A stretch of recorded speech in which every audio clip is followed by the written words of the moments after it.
André Manoukian est notre invité. On le retrouve juste après l'agenda culturel de la quinzaine. Théâtre. Faut-il encore présenter Chicago ? Cette comédie musicale culte qui a tenu l'affiche à Broadway pendant près de 30 ans et a eu droit à une adaptation cinématographique oscarisée, s'installe au Casino de Paris jusqu'au 31 janvier. Chaim et Vanessa Caillol incarnent les rôles principaux, Velma Kelly et Roxy Hart. Elles donnent de la voix et du lever de jambe pour cette histoire de meurtre, de cupidité, de manipulation et de trahison. Leur mot d'ordre ? Faut que ça jazz. Cette quinzaine, je vous parle de 2 livres, de femmes, de plumes, de poétesses. John Baez, tout d'abord, qui dans « Quand vous verrez ma mère, invitez-la à danser » mêle souvenirs d'enfance, observations personnelles et poèmes. Chez le même éditeur, Point, est également paru « Aimer, aimer et le chanter », qui rassemble l'intégralité des chansons d'Anne Sylvestre. On y retrouve donc ses grands succès tels que Les gens qui doutent, et on y découvre d'autres textes plus méconnus, mais pleins d'humour et reflétant son souci d'employer le mot juste. Exposition. Colette est une figure majeure de la littérature française du XXe siècle. Son esprit libre et son ton décorseté en font une pionnière féministe et une icône inspirante pour beaucoup. L'exposition Les Mondes de Colette, jusqu'au 18 janvier à la Bibliothèque nationale de France, le prouve, en proposant une immersion dans l'esprit créatif et l'œuvre foisonnante de cette autrice dont la prose n'a cessé d'embarquer des générations de lecteurs et de lectrices. Musique. Elle est l'une des artistes les plus enthousiasmantes de la jeune chanson française. Dans son 2e opus, intitulé Maison, Colline Rio laisse s'exprimer sa sensibilité à fleur de peau tout au long de 12 chansons intimes et parfois engagées. L'artiste présente ce disque comme un album de réparation qui apaise les blessures. Je le ressens encore, lourd est le manteau qui recouvre mon corps. Il porte encore ton odeur. Série. Los Años Nuevos, sur Arte TV, raconte l'histoire d'amour d'Anna et Oscar. Jusque-là, rien de très original. Ce qui est moins banal, en revanche, c'est que chacun des 10 épisodes se déroule lors d'un réveillon du Nouvel An. On suit donc nos 2 héros, à la fête ou non, sur un laps de temps de 10 ans, en essayant de raccrocher les wagons sur ce qui a pu leur arriver entre-temps. Et ça, c'est captivant. La série est signée par le réalisateur espagnol Rodrigo Sorogoyen, à qui l'on doit également les films El Reino et Asbestas, une valeur sûre. Tenemos que hacer más esto, ¿no? Además en Berlín. Hay que llevar bigote. Me han pasado cosas, ¿eh?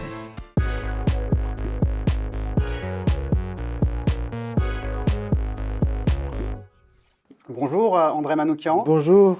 Votre album s'intitule La Sultane. C'est de cette manière que votre mère appelait votre petite sœur.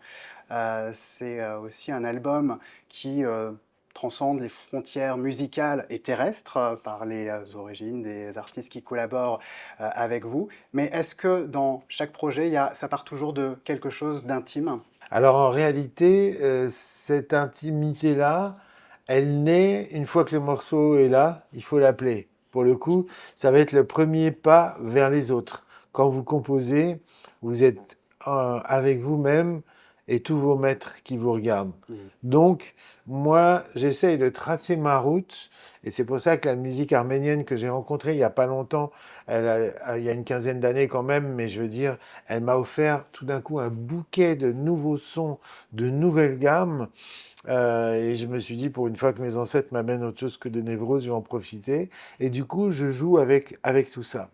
Et puis, et je me suis rappelé qu'effectivement, ma mère, voilà, agonisait de bisous ma petite sœur en l'appelant la sultane, et moi, c'était mon pacha. Et puis, dans un deuxième temps, je me suis dit, mais en fait, c'est des mots turcs.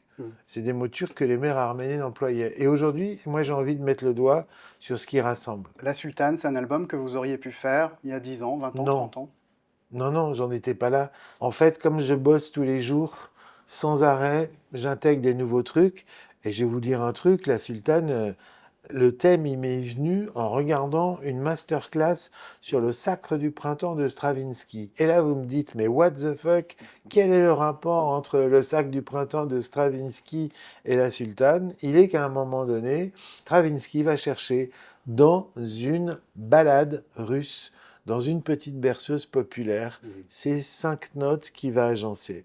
Et moi, j'entends ballade russe, petite ritournelle, et je dis, ok, n'ayons pas honte de faire une petite ritournelle qui tourne autour de pam, da, da, ba, ba, bam, da, ba, da, ba, da, ba, pam, ba, ba, ba, bam. Et du coup, c'est parti. On va découvrir un scope, le trombinoscope. C'est la première interview de l'émission, l'interview thématique. Alors, on commence par Liane Folly. Ah, Est-ce qu'il y a encore beaucoup de choses à dire qui n'a pas été dit? on est dans une phase de réconciliation. Mhm. Il y a des phases comme ça. C'est compliqué, et en même temps, ça fait partie tellement de ma vie et tellement, je dirais, j'allais dire, de la problématique que j'avais autrefois où il fallait que je mélange tout. Enfin, pas que je mélange tout. Je tombais d'abord amoureux d'une voix, ensuite de la personne. Ensuite, il fallait que je me consacre exclusivement et tout. Et c'était un peu la condition pour que ça fonctionne, quoi. J'avais intégré cette sorte de modèle. Alors, c'est à la fois formidable quand vous vivez avec votre chanteuse, quand vous êtes amoureux d'une personne sur tous les plans, mais c'est à la fois une charge, y compris pour elle, parce que tout d'un coup, la meilleure phrase, c'était mon père qui me disait « Mais et toi là-dedans ?» Je lui disais « Mais il comprend pas, je suis le compositeur et le producteur. » Donc je lui répondais « Moi, c'est elle. » Alors là, déjà, quand vous dites ça, il y a un souci. C'est-à-dire que toute ma vie professionnelle, amoureuse, etc., ma réussite sociale, ça passait par elle. Une autre femme, Lio. Une excellente camarade de jeu. J'ai passé des moments mais délicieux avec elle. Une fille cultivée, une fille drôle, une fille super smart.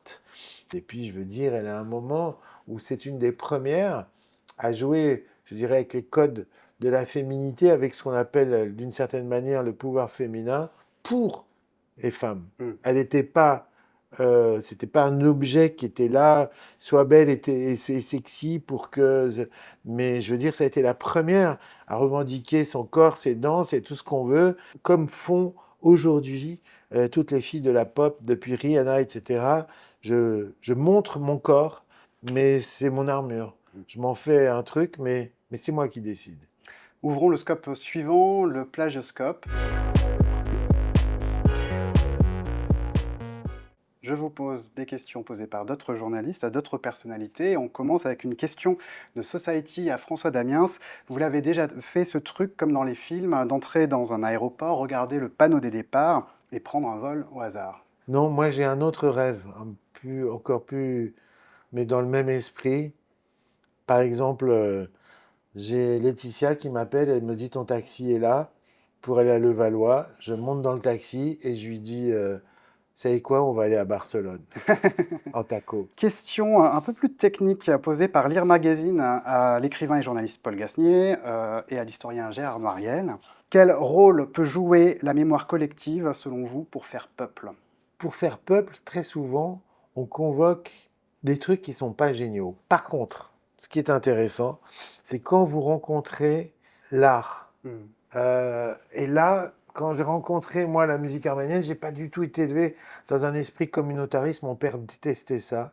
Aujourd'hui, en gros, on vit cette tragédie du temps des tribus qui est revenue. Voilà. On assiste à une tribalisation de toutes les sociétés et ça va avec un truc qui est pas très cool, c'est la montée des populismes. Maintenant, si vous regardez, je dirais, ce que produit artistiquement un peuple, là, ça devient super cool.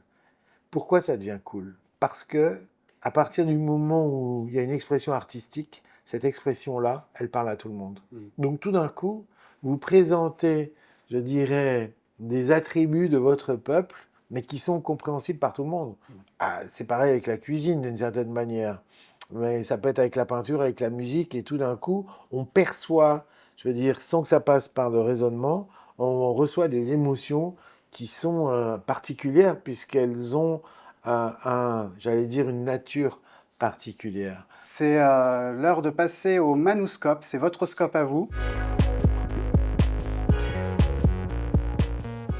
pour parler de vos envies culturelles et notamment, bien sûr, on parle de musique depuis le début. Est-ce qu'il y a un ou une artiste que vous avez très envie d'aller découvrir sur scène? Putain, Rosalia.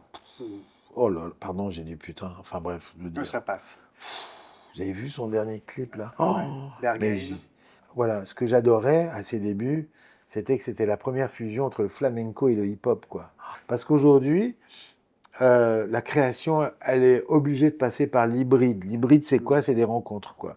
On peut, voilà, on va dire que une musique est vivante tant qu'elle incorpore des nouveaux éléments.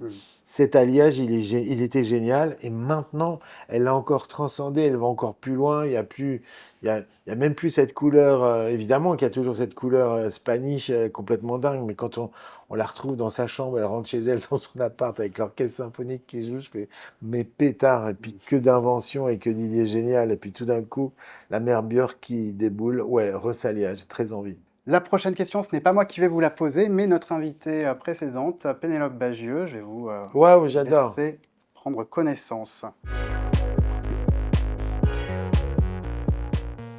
Alors bonjour, cher invité mystère de début décembre. Est-ce que tu as commencé tes courses de Noël? Pas de pression. Et est-ce que tu sais déjà sinon ce que tu vas offrir aux gens que tu aimes? Chère Pénélope, c'est une question essentielle pour, j'allais dire, pour ma femme. Noël, et en fait, pour moi, c'est un cauchemar. Comment te dire?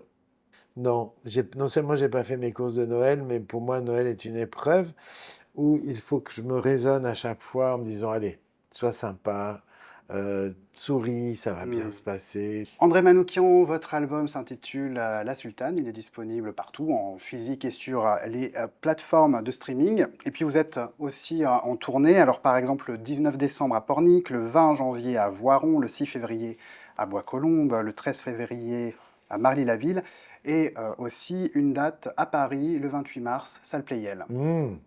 C'est un grand programme. Ça, c'est un joli rendez-vous, mais tous les autres concerts aussi. J'ai beaucoup de... Enfin, voilà, je dirais que l'essentiel de mon plaisir musical, c'est sur scène que ça se passe. Et ça, c'est la chance je dirais, de faire cette musique qui est à la fois thématique et en même temps improvisée, parce que chaque soir, c'est différent, et c'est une invitation au voyage. Et c'est ce que je préfère à la fin des concerts, quand les gens viennent me dire « Oh, merci, vous nous avez fait voyager ». Je dis « Ça va, on a fait le job ».